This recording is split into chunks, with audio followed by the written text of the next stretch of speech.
So welcome back to our channel 1-2-Step. In this video, I'm going to be showing you guys on how you can download your Trust Wallet in iPhone. So guys, if you don't know how to download Trust Wallet, then this video is for you. Let's get right into it. First of all, you need to be in the app library like this. Now just go ahead and search for App Store, since that's where we would find Trust Wallet. And once you're there, just look at this lower bar option right here, and tap on the last option that says search. Tap on this games, apps and more bar, and now type Trust Wallet. Now guys, the first option that says Trust, Crypto and Bitcoin Wallet is Trust Wallet. Just go ahead and tap on Get, and now wait for it to download. Double click to install. You can either use Face ID or just enter your password, sign in, and after you enter your password, it will automatically start downloading. So guys, that's how you download Trust Wallet and iPhone. Hope this video was helpful for you. If you found this video helpful, please leave us a like and drop us a comment down below.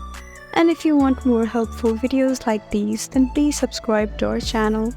We'll see you again next time. Thank you for watching.